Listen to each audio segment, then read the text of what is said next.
Redevelopment Commission on this, the 8th day of October, 2024. May I have a roll call, please? Mr. Campbell. Here. Mr. Harris. Present. Mr. Hopper. Here. Mr. Hoover. Here. Mr. Miller. Here. Non-voting advisor, Mr. Zaborowski. Here. Thank you. All right, we have quorum, and for the record, Mr. Miller is here via the interwebs today. Is there a motion to approve our minutes from our September 10th meeting? I'll motion. Thank you, Mr. Harris, second by Mr. Hoover. Any corrections, deletions? Hearing none, roll call, please. Mr. Miller. Aye. Mr. Hoover. Aye. Mr. Hopper. Aye. Mr. Harris. Aye. Mr. Campbell. Aye. Minutes are approved 5-0. No new business, old business, the Project Master Force oral annual report and incentive claim request. Sure. At our last meeting, PLS Pros presented their annual report. There were some issues that ultimately needed to be corrected, and they have submitted a corrected version of their annual report, and they were to come back for further consideration. And I don't know if they have anything they want to say here today orally. This is your time.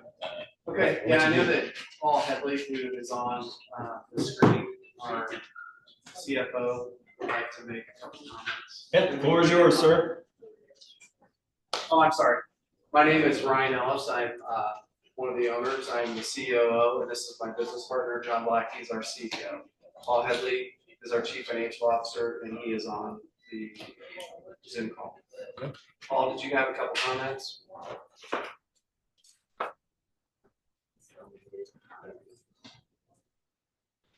And Paul is also my stepfather. He's a little. Paul, can you hear me? Okay.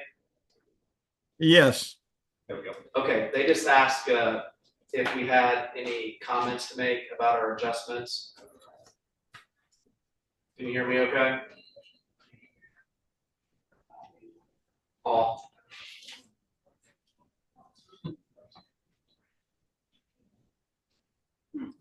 Paul, can you hear? Yes, I can hear a little bit. It's hard. It's really hard for me to hear, and I apologize, everybody. I do have hearing issues. I got hearing aids, but they don't always work the best. So, but yeah, I'll just give you a little brief update here. When we filed our first report, and I was one who originally did this, and I'm a remote employee. I'm also an investor in PLS, but and I'm happen to be Ryan Ellis's stepfather. So anyhow, I've got a connection. But when we did the first original report, it was my mistake. I wasn't familiar with all the requirements and the payroll system, so I ended up having people on the list that shouldn't have been, and some people that weren't on the list that should have been there. So we went back through. We've corrected that. We right now, I can tell you because I just looked at it before the meeting here. As of today, we have 21 Greenwood-based employees who work out of our Greenwood facility there, and we're averaging a little over $115 or $115,000 a year for those employees. And on top of that, we're in the process right now. We've got 7 employees that we're looking to hire. Some of them will be hired before the end of 24 here. Some of them will be in probably the first half of 2025. So 7 additional employees, each making over 100 and something thousand, or average over $115,000 a year, from a high of $200,000 for one of our people we're looking, down to a admin who would be about $60,000. So anyhow, we're excited. I know there's a lot of opportunities going through, and Ryan and John can update you on a lot more of that. And I know the mayor and some of the other people visited the facility, and I think they saw some of the things that's going on there, and we are excited about it. I can also tell you that right now, as far as the building itself, I think we're over have an investment of over $5.8 million in that building currently. And we're looking for upgrades and some stuff we're in the process of doing right now, probably another 700,000, which will put us about 6.5 million in that building facility that we're at right now. So I don't know if y'all got any other questions or anything for me, or if Ryan, if you and John want to explain a little bit more as far as what's going on at PLS today. Yeah, I'd just like to add to what Paul had said, that, you know, I think it obviously, first opportunity for both John and I, we appreciate it. And I think that, you know, there were some errors made. We did get those corrected. What's more important is the momentum we have. And the 7 hires that Paul was talking about, from the controller to project manager, assistant estimator, safety manager, I think it's a total of 7 employees that we have budgeted between now and in 2025. And those are just support staff. That's not even considering, one of the things that I'm extremely passionate about is really getting, and when Mayor Myers came to our facility, is really getting in with the high schools, getting in with kids that aren't traditionally want to go to college, that we have an opportunity to learn the trades. And I'd really like to get access to those kids in their junior, senior years and create a program that we're in the process of creating, to where they could spend some co-op time at our facility their senior year, learning in-house, you know, in a controlled environment, assembly, millwright work. And then the goal would be, I mean, I would love to have, you know, 10 kids next year that we could get matriculated in a program. And out of that, we're recruiting right here locally. So his projections are just the support staff that we need to take care of our pros.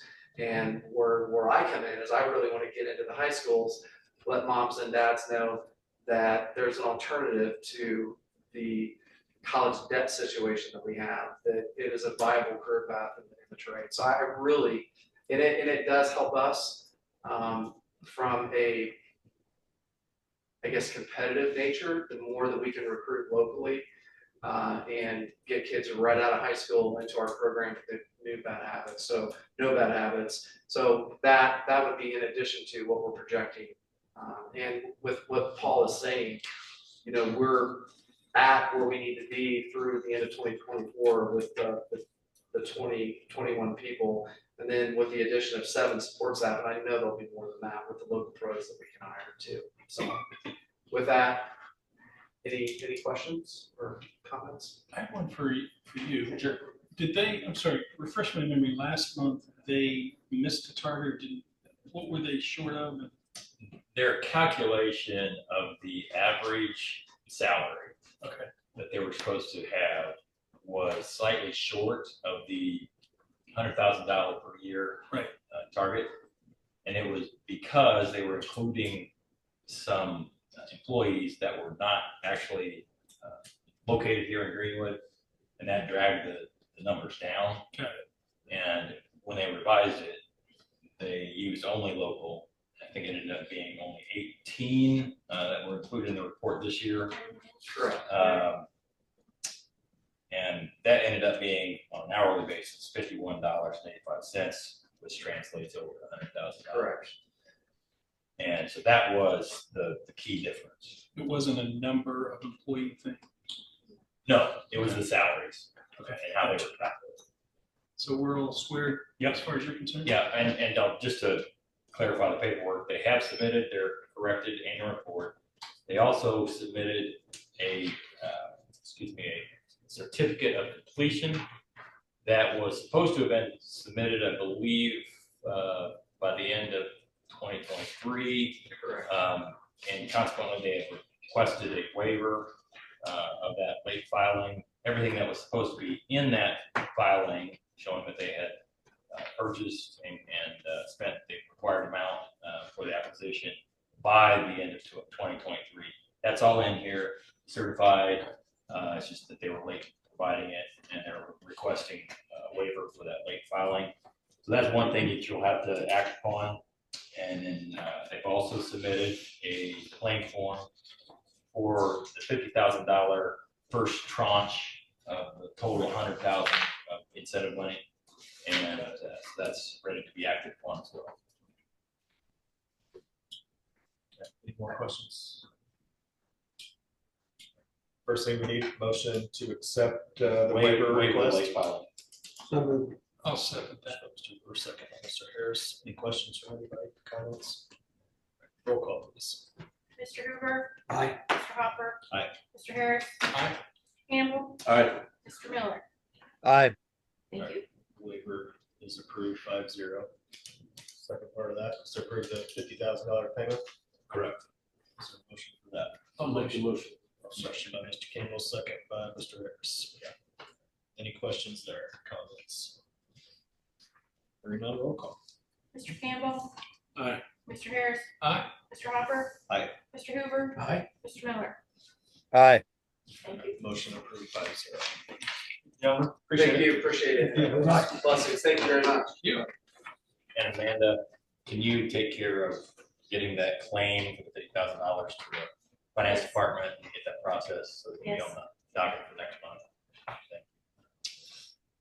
All right, Mr. Steinmetz had something else, which in my mind, not a cloud in the sky, 70 degrees, he's probably on a golf course somewhere, that's what I would be doing. So we're gonna skip the capital project report, he'll be back next month. Financial reports.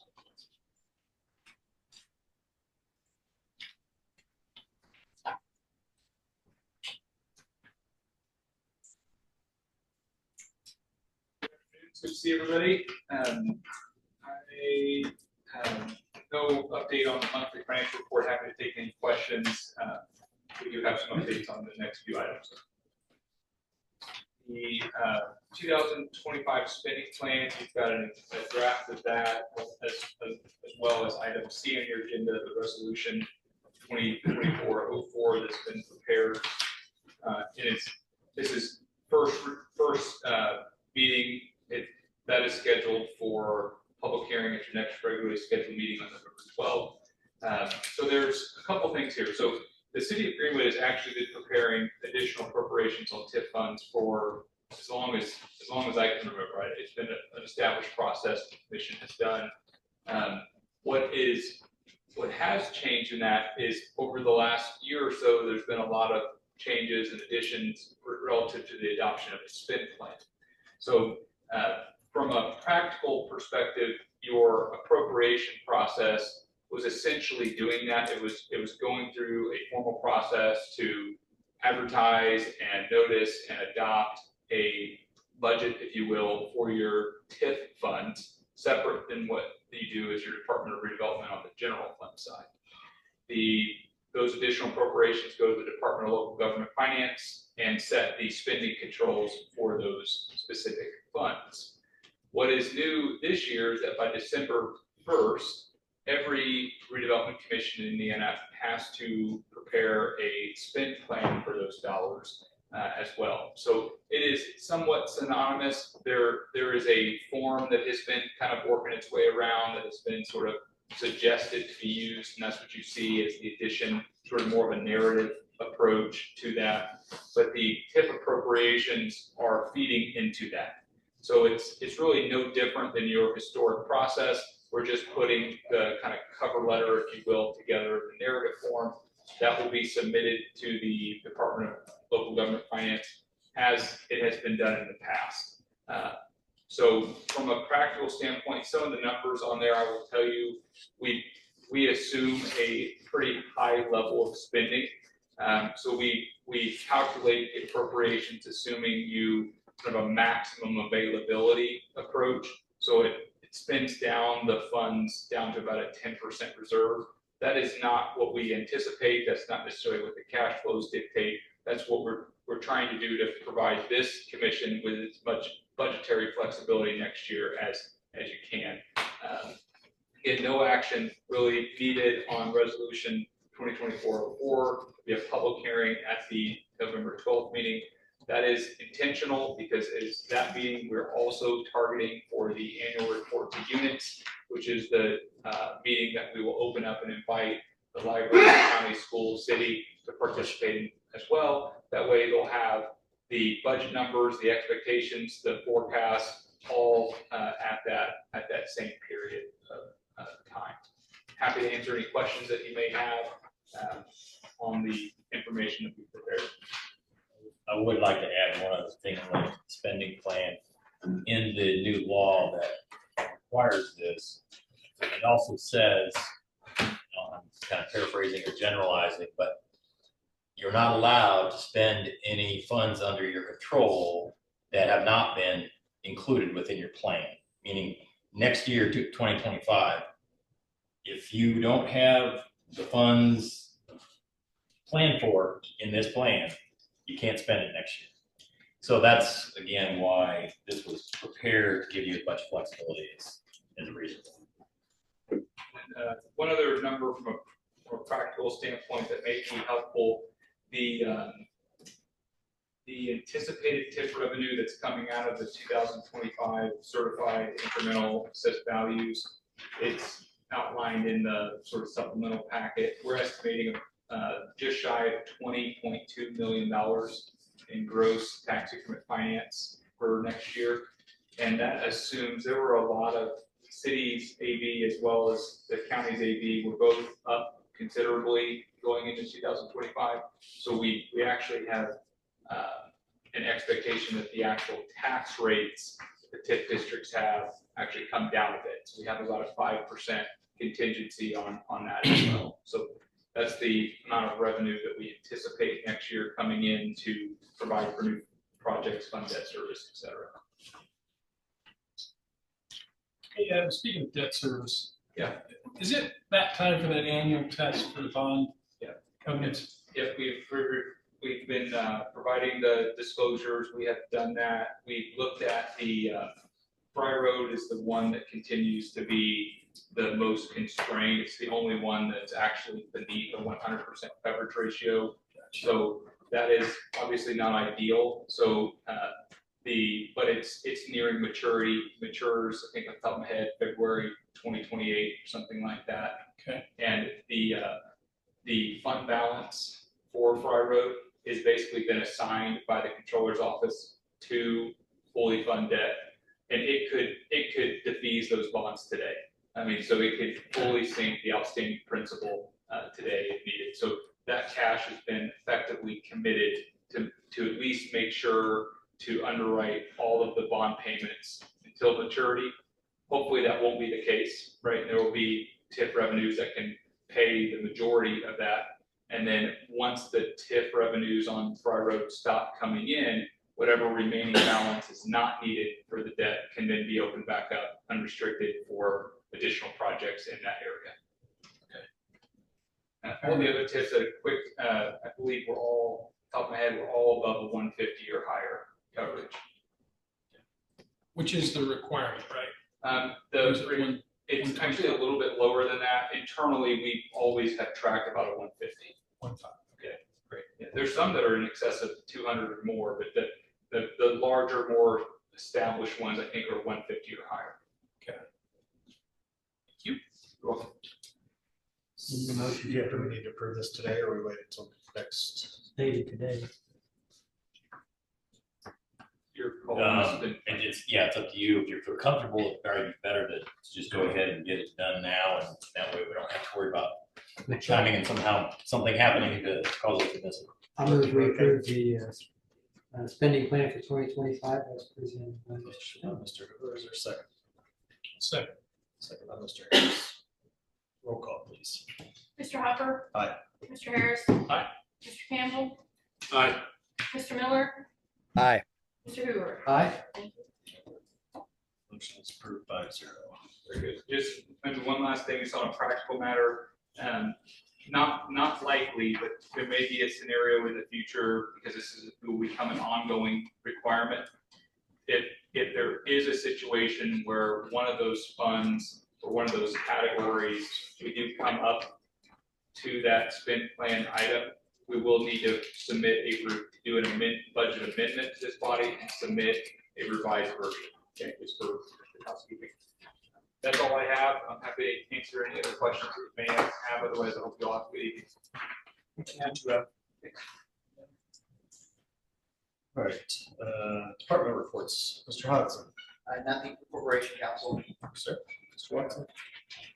Yes, the only thing that I have relates to the open barrel incentive project. And you may remember that last last meeting, we had received a written report and you delegated authority to the RDC president to waive the oral report that was otherwise due under the agreement if the written report was in line with the requirements. I reviewed it, advised the president that it was in compliance, and so he authorized the waiver of the oral report. I would note, just for your information, that the report showed that there were approximately 12 additional full-time equivalent employees on the property as of the effective date of the report, and that's up from 44 originally. So there's now 56 employees on the property, and they have an average hourly wage of $32 per hour, and that is up from $27 per hour originally. Their project has increased the assessed value by $861,000. It was originally $1,106,000, and the project space had multiple tenants, and it is fully leased out at this time. So doing well. No action is required. Anything from the commission on that? Assume nothing from the controller's office. Mr. St. John, the floor is yours, sir. At the last RDC meeting, Kevin Steinmetz filled in for me. I was home with our new baby. One of the items presented was a supplemental contract with GAI Consultants to include some additional work on Market Plaza. We incorrectly included the wrong scope and fee on that, so I'm here tonight it's a new agreement with them that would replace the old one with the correct scope and fee. There's a $12,500 cost difference on that.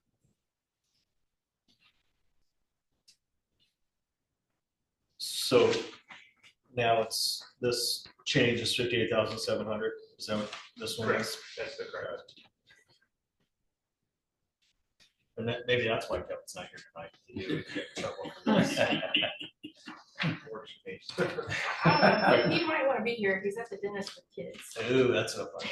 All right, any questions for Mr. St. John? Here we go. Is there a motion? Motion. I'll second. Motion by Mr. Wilson. Mr. Harris, second by Mr. Hoover. Roll call, please. Mr. Harris. Aye. Mr. Campbell. Aye. Mr. Miller. Aye. Mr. Hoover. Aye. Mr. Hopper. Aye. Thank you, sir. Yeah, good night. Congratulations on the new baby. Yeah, thank you. Anything from the mayor's office? Nothing from the mayor's office. Thank you, sir. All right, we have claims docket. Not exactly sure what's going on here. What's with this one that, You want it or you want me to? what's happening with this? Is this number correct? That, yeah, I'll explain it. I briefly Don't reviewed trust it. us to do that. I briefly reviewed it. There was, when it went out from the finance department, there was an email that said there were a couple of things on the, this particular page that you're seeing that shouldn't have been. Okay. And it was a bit confusing to me, so I called Amanda and she said, well, the answer is in the markup that you're not seeing. And this is the markup that you are now seeing that identifies specifically what was included that should not have been included. Okay. And the 55,000 on the markup, you see, is the correct amount. And if you look at the first page of the claims docket, that $55,000 is there as well, the summary page. Yep. And so, in case you saw the same thing that I saw and were confused, like me, this is the explanation. And so, this market version should be in that packet. Yes. So this docket is correct. And so that docket is correct, the totals are correct, and this is just further Just out of explanation. curiosity, what did we owe Johnson County government for? That was a check, a settlement check on the outstanding condemnation for the Mrs. property on the roundabout at Smith Valley and Abrams. In that case, is there a motion to approve our claims docket in the amount of $1,672,290.44? I'll motion. Second, Mr. Harris, second by Mr. Campbell. Roll call, please.